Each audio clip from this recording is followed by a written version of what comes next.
sun off you. It's important to keep the sun off your head and off your neck. Yeah. I do another book from me and the two hats. It's a bit more your side. The three hats, guys. The Mad Hatters. It's a bit more your side. So long as you're nearby. I'm around, mate. Okay.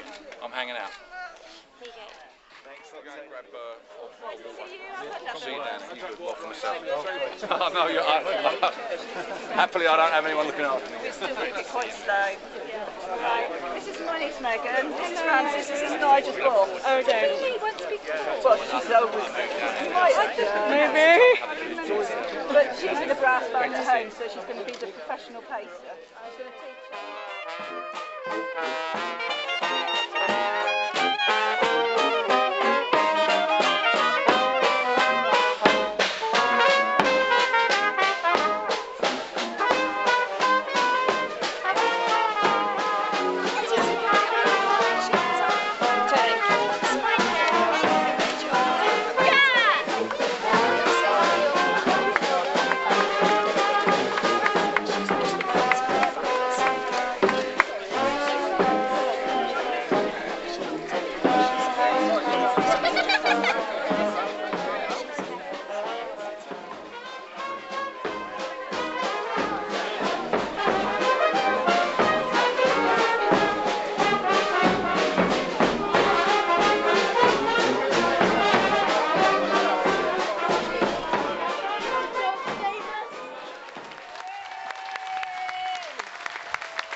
Comrades,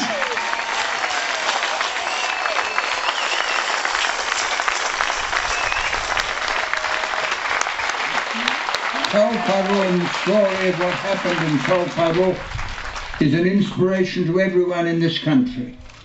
And I get an inspiration from coming. I've been many years to Tolpuddle, and every year I come and I look and I see people and I realise that what we need to do can be done.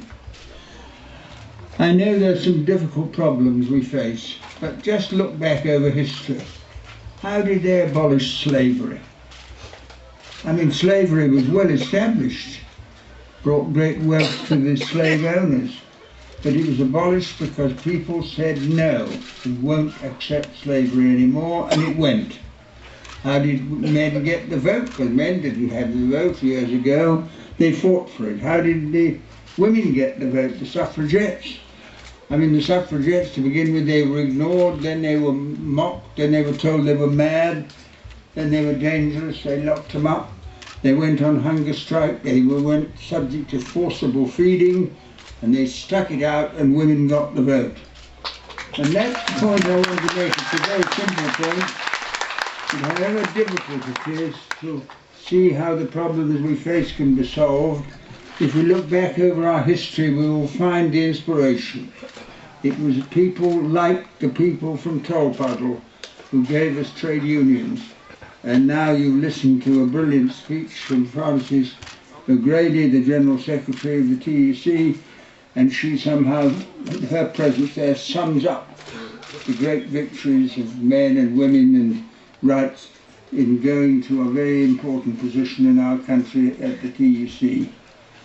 Now I say this because we have got a huge problem to face. We've got the most right-wing government in my lifetime, apart from Mrs. Thatcher, and it is a part of the Thatcherite period that we now have.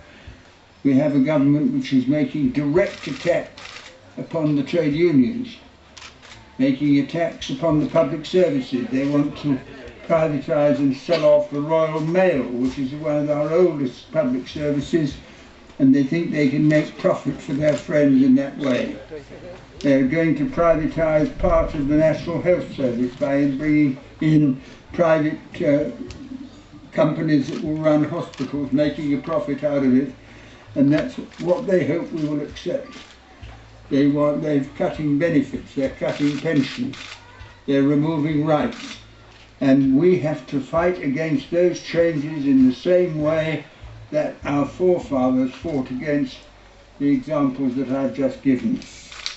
Now, comrades, just one other point to ask is how do we do it? Because it's not a question of finding the right leader or finding the right sort of slogan. We do it by getting away from the idea of protest. I'm not a believer in protest. If you protest, what you're saying is, I've lost the battle and I don't like it. What we have to do is to make demands. And the demands we make is we want and we're determined to have a publicly owned mail service, publicly owned NHS, trade union rights. We demand those. And when you make demands, then you go out and make the demands publicly. And I would like to see all the various campaigns, the campaign against the bedroom tax, campaigns against the cuts, brought together in a single day, and the streets of Britain be absolutely full of people making the demand.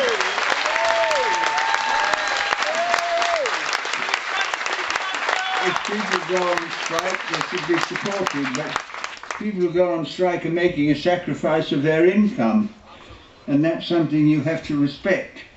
But there are a lot of people who are not in a position to go on strike, but who would be ready to come out and demand what it is we want. And we want jobs for everybody, we want homes for everybody, we want health care and education for everybody, we want dignity for older people.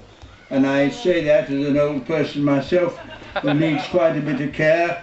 You've got to look after old people because they are a very precious asset. They've had a lot of experience, they've done a lot. And I think we've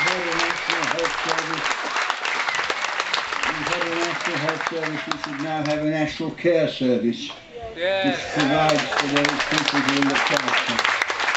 And if we do that, if you go out in the street and march on Parliament and demand these things with the support of the TUC and the Labour Party, I believe we shall win. And the most important thing from Tolpuddle is you can win if you do the right thing, if you have the guts, the courage to do it.